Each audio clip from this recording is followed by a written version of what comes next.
পরহারে পরহারে ডাকে পাখিরা আল্লাহুম্মা সাল্লি আলা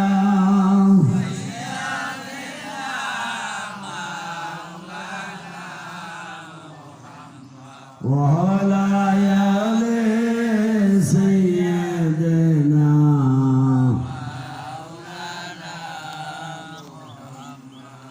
হাজিরিন। আজকের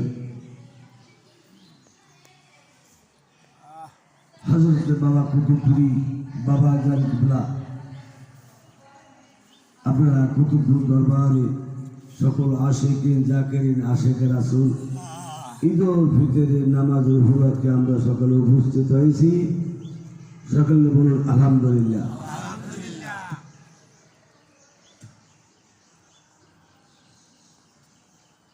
ঈদ মানে কি? ঈদ মানে কি? খুশি। ঈদ মানে কি? ঈদ মানে কি? ঈদ মানে কি? আনন্দ। ঈদ মানে কি? খুশি। কিসের খুশি? আপনি যে খুশিতে হলেন কিসের খুশি? এটা কি বিয়ের খুশি, না কোনো খাওয়া দাওয়ার খুশি, না মামা বাড়ি খালু বাড়ি বেড়াইতে সেই খুশি? একটা খুশি আছে না? খুশিটা হলো সংক্ষেপে বলবেন। সিয়াম শব্দের অর্থ কি? সিয়াম সিয়াম সাওম রোজা। সিয়াম হইল আত্মশুদ্ধি।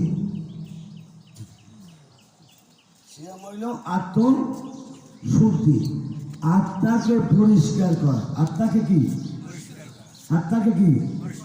পরিষ্কার করা।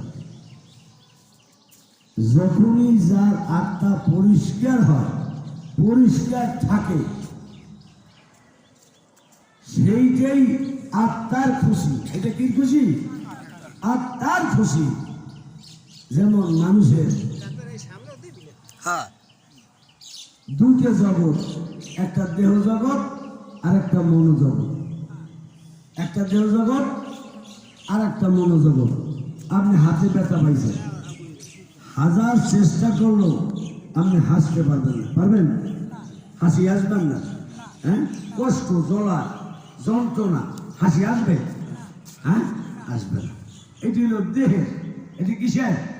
দেহের। দেহের। আর একটা হলো মনোজগৎ, যেটাকে আত্মার জগৎ বলে। যদি আপনার আত্মা কলুষ থাকে, আমরা দুটো ছেলে মরে গেছে,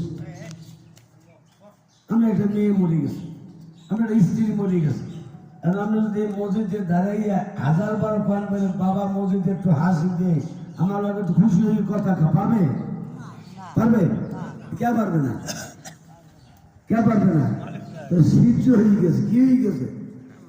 আত্মার জগৎটা, মনোজগৎটা তার কালি হয়ে গেছে। কি হয়ে গেছে? ছাই হয়ে গেছে। ঠিক তদ্রুপ ভাবে আসা, যখন একটা মানুষের আত্মশুদ্ধি হয়, আত্মশুদ্ধি হয়, তখন ওই মানুষটা খুশি হয়। আল্লাহ খুশি হয়। নফসে আম্মারা, নফসে লাগুয়ামা, নফসে মুতমাইন্না।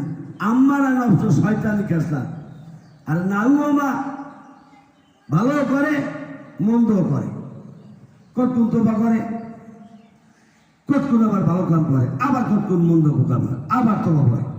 আর নফসে মুতমাইন্না, আল্লাহ বলেন আসো আসো হে নফসে মুতমাইন্না দল, আমার কাছে আসো। তুমিও পাক আর আমিও পাক। তোমার সাথে আমার সাথে একটা মধুর মিলন হইতে পারে। কোন সুবহানাল্লাহ। এই খুশি, এই খুশি। একটা গাছ রোপণ করছেন। কি করছেন? একটা গাছ রোপণ করছেন। শত শত হাজার হাজার ওই গাছটায় ফল ধরছে। কি করছে? ফল ধরছে। কিন্তু এমন একটা সময় যে পাক পাকবে এরকমের পরিপক্ক হয়েছে, দেখা যায় ফলগুলো আস্তে আস্তে ছিটে পড়ে যায়। কি করে? পড়ে যায়।